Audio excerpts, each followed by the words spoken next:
Bapak dan saudara-saudara sekalian, saatnya bagi kita untuk mendengarkan firman Tuhan. Mari kita mempersiapkan diri kita, menenangkan hati kita. Kita bersama-sama memohon pertolongan Roh Kudus agar kita boleh mendengar sabda Tuhan itu dengan baik. Mari kita berdoa. Tuhan Allah kami dalam Kristus Yesus, saat ini kami datang ke hadirat-Mu ya Allah, di dalam setiap situasi dan kondisi kehidupan yang harus kami jalani, dalam setiap tugas tanggung jawab yang Kau percayakan pada kami. Kami menyadari bahwa firman-Mu lah yang akan menerangi langkah-langkah kami ketika kami memandang kehidupan ini. Biarlah dengan pertolongan Roh Kudus, kami boleh merasakan Tuhan menyapa kami, sehingga firman yang kami dengar boleh kami fahami, dan kami bersama-sama boleh berjalan dalam terang firman itu, dituntun oleh Tuhan untuk mendapatkan sukacita, kebaikan, damai sejahtera, karena kebenaran yang Tuhan ajarkan pada kami. Pakailah hamba-Mu agar ia memberitakan firman itu seturut dengan kehendak Tuhan, dan nama Tuhan dimuliakan. Kami siap menyambut sabda-Mu ya Allah, dalam nama Tuhan Yesus Kristus. Amin. Bacaan pertama dari kitab Yesaya pasal 2 ayat 1 sampai 5.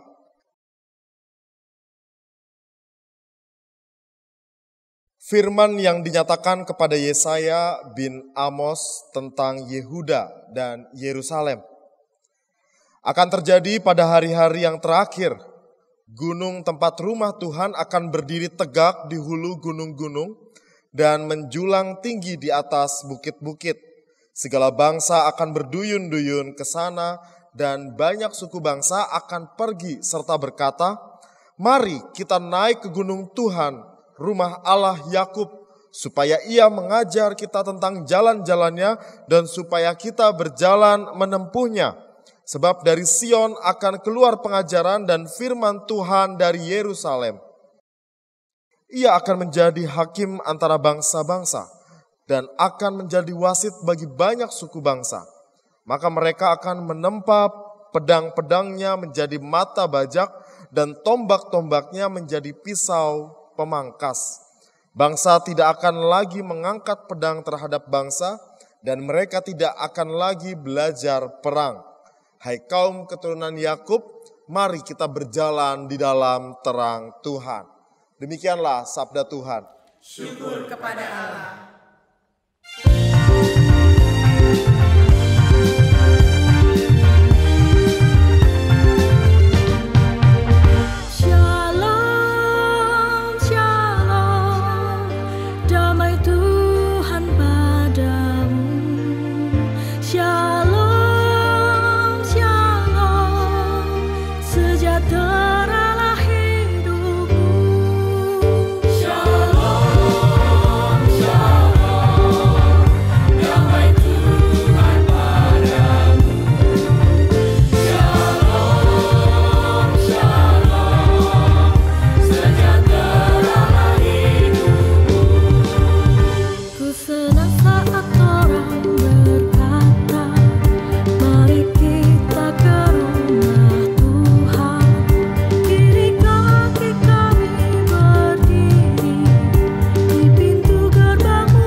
Bacaan kedua dari surat Roma pasal 13 ayat 11 sampai 14.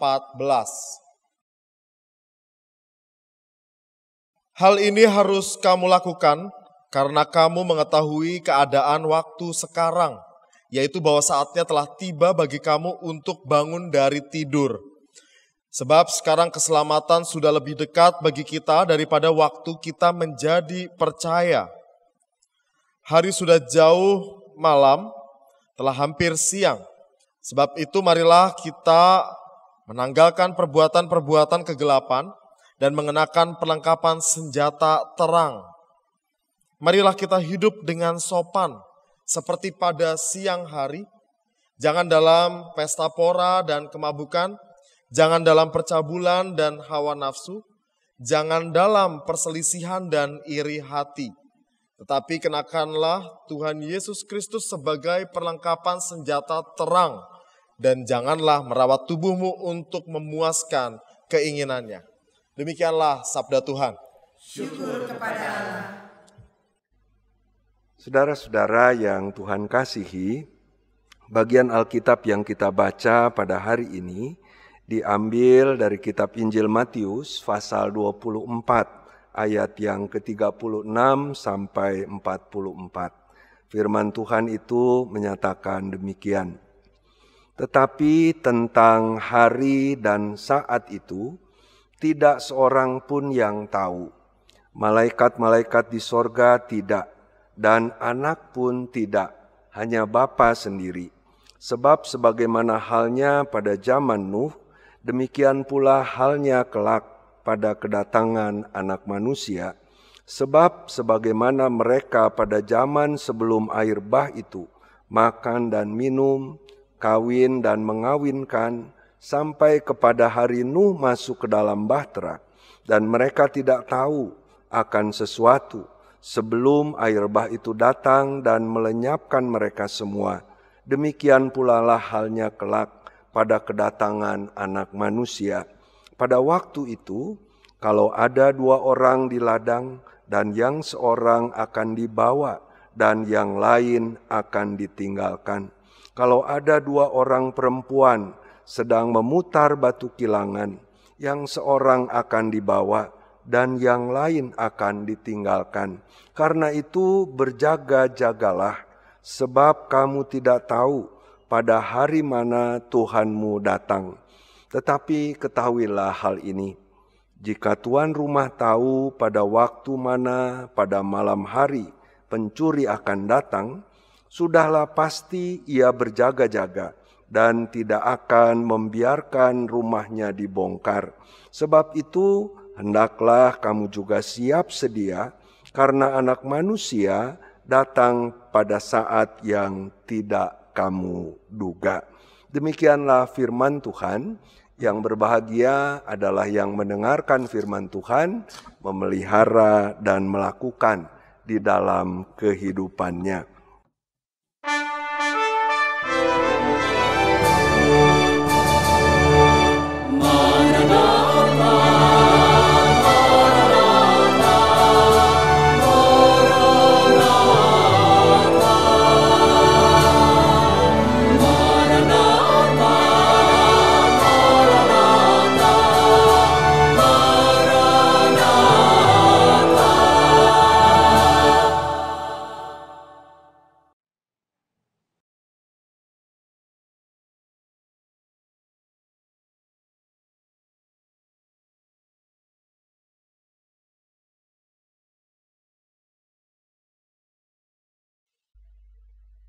Shalom saudara-saudara yang Tuhan kasihi. Semoga kita semua selalu merasakan pemeliharaan kasih Tuhan. Saudara-saudara, mulai hari Minggu ini sebagai gereja, sebagai orang-orang percaya, kita memasuki Minggu Advent pertama. Minggu Advent mengingatkan kita bahwa dalam kehidupan ini kita semua berada dalam masa penantian kedatangan Kristus yang kedua kali. Setelah kedatangan Kristus yang pertama untuk menyatakan penebusan bagi kita, Dia yang telah naik ke sorga akan datang kembali dalam kemuliaannya. Melalui firman-Nya yang dinyatakan kepada kita, sebagaimana disampaikan pada hari ini, Tuhan Yesus sendiri menyatakan bahwa hanya Bapa sendiri yang tahu kapan, hari, dan saatnya. Kita tidak dapat berspekulasi untuk menentukan kapan waktu itu akan terjadi. Bisa terjadi kapan saja, tanpa bisa kita duga, juga tanpa bisa kita tunda. Karena itu, waktu dan saatnya ada dalam kekuasaan Tuhan. Kita hanya dapat menantikannya dengan berjaga-jaga. Yang jelas waktu itu akan datang. Waktu itu pasti akan terjadi.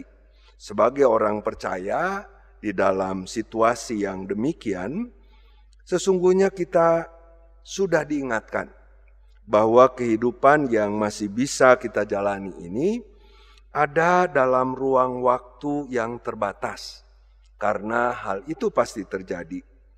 Memang saudara-saudara, kehidupan yang kita jalani ini seringkali menjebak kita dalam kesibukan-kesibukan dan rutinitas yang sedemikian rupa. Apalagi dalam dunia saat ini, di mana segala sesuatu berjalan begitu cepat, kita dipacu oleh waktu untuk berbagai hal yang harus kita lakukan. Ada persaingan yang sangat ketat di berbagai bidang kehidupan. Tidak sedikit orang baru bisa merenung, berefleksi tentang makna hidupnya pada saat ia berbaring sakit, atau kemudian menjadi sadar di satu waktu tertentu bahwa dirinya kehilangan makna hidupnya sebagai orang percaya ketika segala sesuatu sudah berlalu di dalam perjalanan hidupnya. Saat ia sudah tidak bisa berbuat apa-apa, saat kesempatan-kesempatan yang Tuhan berikan sudah berlalu, baru orang itu menyadarinya. Seperti yang terjadi, saudara-saudara, pada zaman sebelum air bah, pada zaman Nuh, pada kala itu. Orang sibuk memuaskan berbagai keinginan dan nafsu duniawinya. Sehingga pada saatnya kemudian harus menerima konsekuensi ketika air bah itu datang pada saat yang tidak terduga. Karena itulah saudara-saudara, Tuhan Yesus mengingatkan agar orang percaya senantiasa bersiap sedia, berjaga-jaga, tidak tertidur, jangan terlena dengan mimpi-mimpi sesaat yang ditawarkan dunia ini.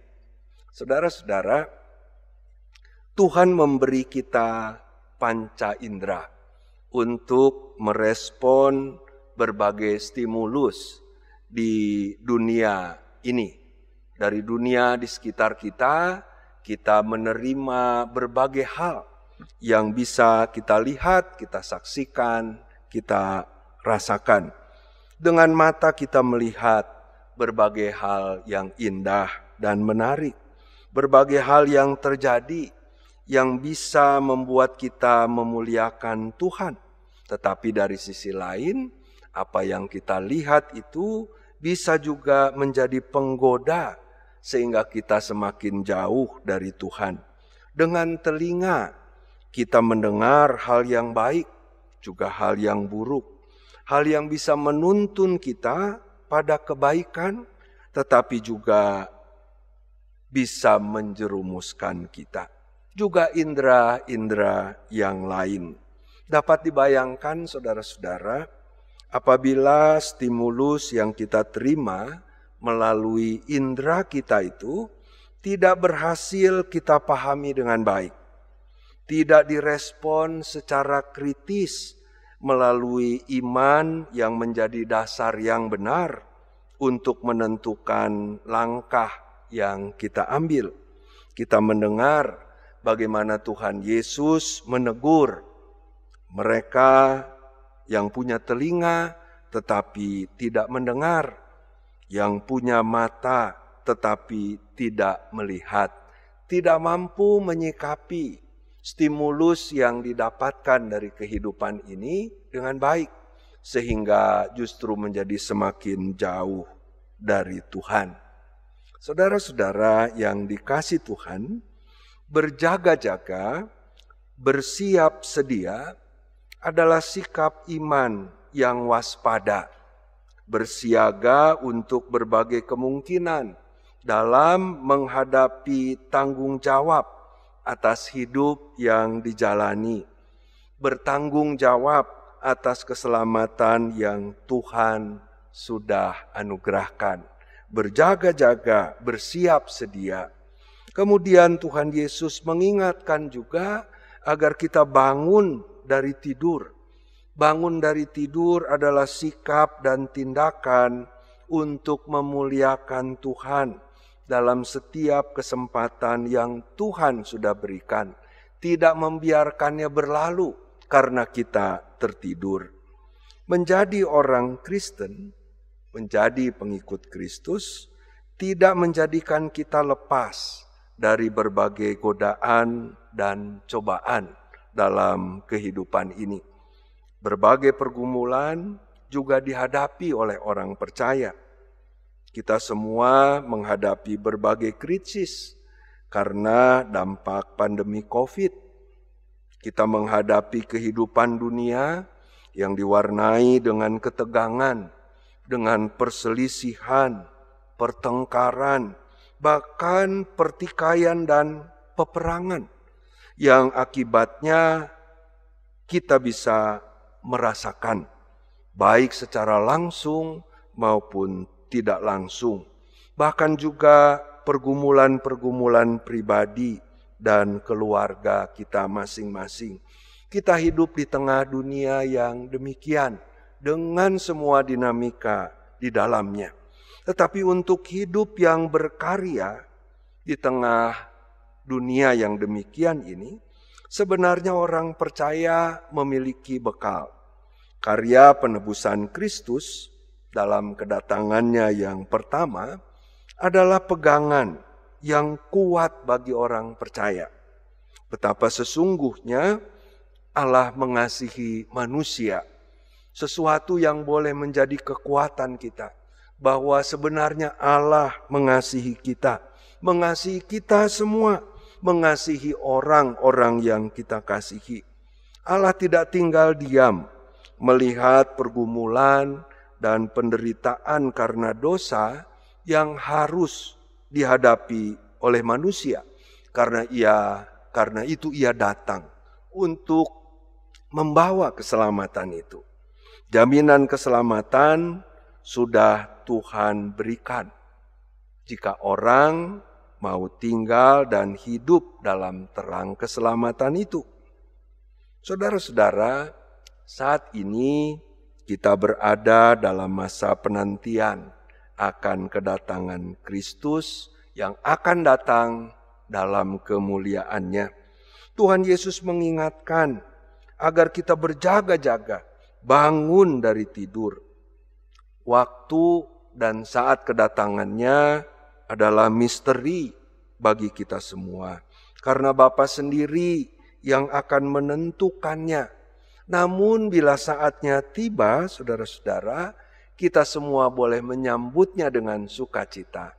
Saat kita memang siap berjaga-jaga, saat kita terus berusaha untuk merespon berbagai stimulus dalam kehidupan kita, untuk kita sikapi dalam terang keselamatan yang Tuhan sudah berikan bagi kita. Karena itulah saudara-saudara, biarlah kapan waktu dan saatnya itu tetap menjadi misteri, tetapi kita boleh menantikannya dengan penuh tanggung jawab dan penuh sukacita apabila saatnya kelak Tuhan menyatakannya bagi kita.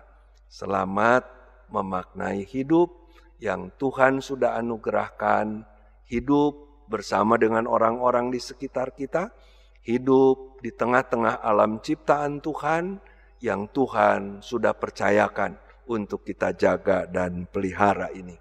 Tuhan mengasihi saudara-saudara. Amin.